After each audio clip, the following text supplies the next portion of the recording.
안녕하세요 여러분, 쿠키입니다. 지난주에 갑자기 아주 뜬금없이 이슈가 되는 떡볶이가 있죠. 네, 바로 라이스페이퍼로 만든 떡볶이인데요. 이 라이스페이퍼로 만든 떡볶이가 베트남에서 유행을 해서 요즘 한국으로 넘어왔다고 해요. 좀 조사해보니까 베트남에서는 지금 떡볶이가 정말 인기인데 떡볶이가 엄청나게 비싸다고 합니다. 어쨌든 특히 그주 떡볶이 떡이 엄청나게 비싸다고 하는데요.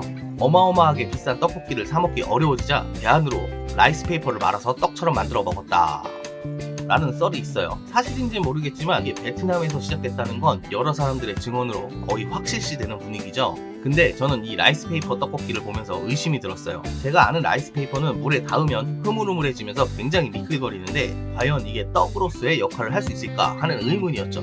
하지만 많은 분들이 의외로 식감도 좋고 놀라운 맛이다라고 해서 너무 궁금해지더라고요. 그래서 라이스페이퍼 떡볶이를 제가 직접 만들어 보기로 했어요. 일단 직접 만들어 보고 기존에 만들었던 영상에서 했던 떡볶이 양념 중 가장 잘 어울릴 것 같은 양념을 조합해서 떡볶이를 만들어 보려고 해요. 자, 오늘은 라이스페이퍼 떡볶이를 만드는 방법을 알아보고 이 떡볶이에 대한 소감을 말해보도록 하겠습니다. 굳이 따뜻한 물을 사용할 필요는 없지만 그래도 기분상 따뜻한 물이 더 라이스페이퍼를 빨리 부드럽게 만들어줄 것 같아서 뜨거운 물을 사용할 거예요.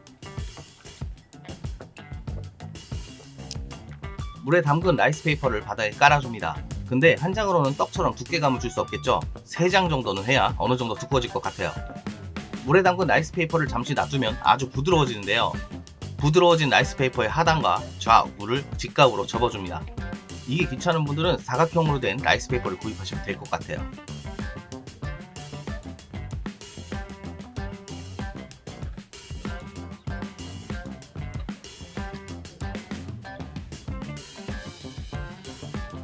이제 라이스페이퍼의 하단부터 위쪽으로 돌돌돌 말아 올립니다. 그러면 이렇게 라이스페이퍼가 떡볶이 떡 모양과 비슷한 모양이 돼요. 투명한 게 좀 이상하지만 어쨌든 모양은 떡볶이 떡과 비슷하긴 해요. 사실 라이스페이퍼 안에는 아무 맛도 없기 때문에 아쉽죠? 이번엔 치즈를 넣어서 만들어 볼 거예요. 피자 치즈를 사용하는 것도 좋지만 피자 치즈 역시 싱거운 맛이기 때문에 저는 짠맛과 고소한 맛이 나는 슬라이스 치즈를 사용해 봤어요. 역시 하단부터 말아서 떡볶이 떡 모양을 만듭니다.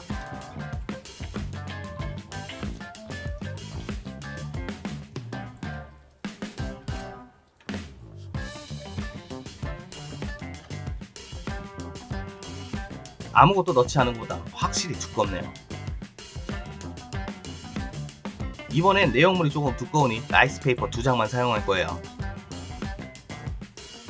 하단과 좌우를 접고 소세지를 넣어 라이스페이퍼를 말아줍니다.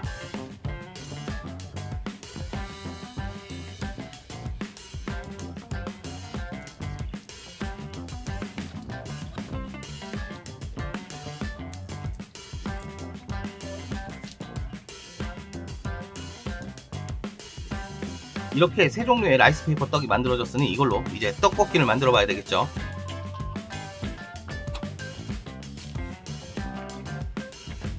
먼저 마늘을 다져줍니다. 가능하면 잘게 다져줘야 나중에 마늘 덩어리가 씹히지 않아요.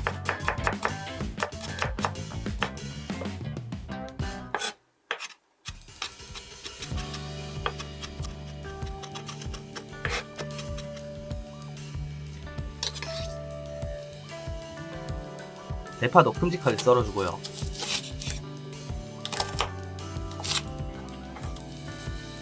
떡볶이에 오뎅이 빠질 순 없죠? 떡볶이 떡 굵기로 잘라줍니다.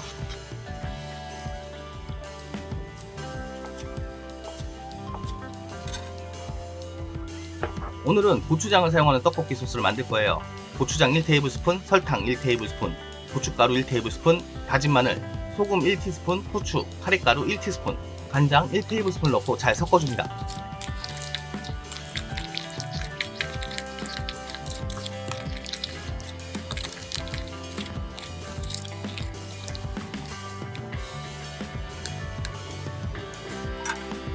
오늘은 국물 떡볶이를 할 게 아니기 때문에 물을 좀 적게 사용할 거예요.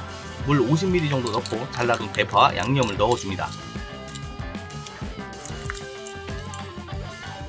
그리고 불을 켜고 덩어리 지는 양념이 없게 양념을 물에 잘 풀어줍니다.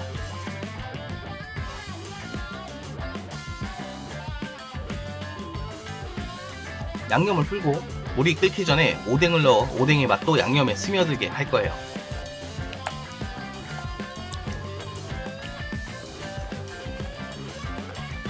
떡볶이 소스가 끓기 시작하면 만들어둔 라이스페이퍼 떡볶이 떡을 넣어줍니다.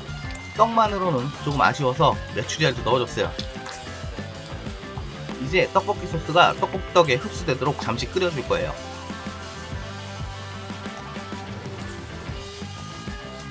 팬 가장자리에 소스가 졸아드는 게 보이기 시작하면 물 2테이블스푼을 넣고 빠르게 볶아줍니다.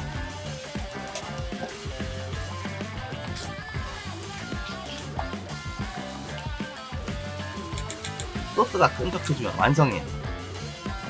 떡을 자르지 않고 그냥 먹으려고 보니 지난번에 했던 우리 할매 떡볶이가 생각났어요. 그때 사용했던 접시를 이용해 떡볶이를 담아줄 겁니다. 이렇게 떡과 메추리알, 오뎅을 담아주고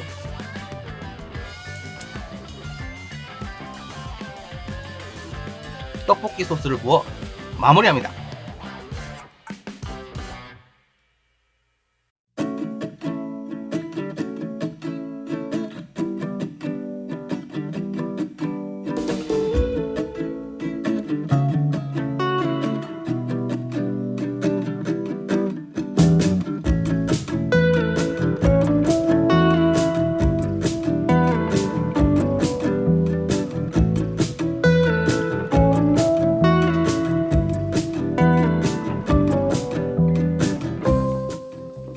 일단 이 라이스페이퍼 떡볶이 떡은 생각했던 것보다 만들기가 번거롭지 않았어요.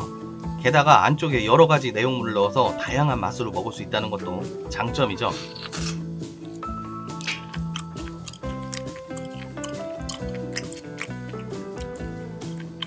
오호. 생각보다 식감이 쫄깃하지만 탄력은 없다고 보는 편이 좋겠네요. 자, 다음은 슬라이스 치즈 넣은 걸 한번 먹어볼게요.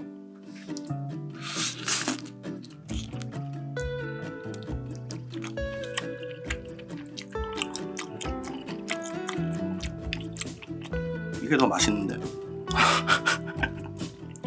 당연하겠지만 확실히 아무것도 안 들어간 것보다는 치즈가 들어간 게 훨씬 맛있어요. 자, 다음은 소세지를 넣은 거.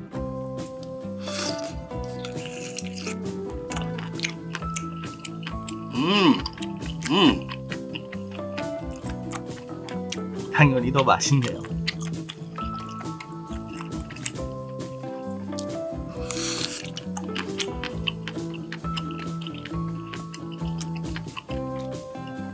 자, 지금까지 장점을 말씀드렸으니까 이제 단점을 말씀드릴게요. 첫 번째로 이 라이스페이퍼로만 만든 떡볶이 떡은 굉장히 쫄깃하다 못해 질깁니다. 그리고 결정적으로 이 라이스페이퍼 안에는 아무런 양념이 안 돼 있죠. 여러분들이 드시는 떡볶이 떡에는 설탕이나 소금 같은 양념이 조금씩은 포함이 되어 있습니다. 그렇기 때문에 떡 자체도 굉장히 맛있게 느껴지는 건데요. 아무런 양념이 들어있지 않은 이 라이스페이퍼 떡볶이 떡은 굉장히 밍밍합니다. 아무 맛이 안 나요. 그냥 식감이 좋은 질긴 찹쌀떡 같은 느낌? 네, 그런 느낌이고요.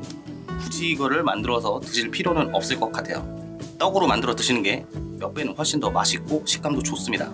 네, 결론만 말하자면 한국에 거주하는 외국인이나 한국인들은 일반적인 떡볶이 떡이 있으니 굳이 이걸 해먹을 필요가 없다고 생각해요. 이 레시피에 대해 궁금한 점이 있다면 댓글로 언제든지 질문하세요. 오늘의 이지 레시피는 여기까지 하겠습니다. 감사합니다. 쿡킴이었습니다.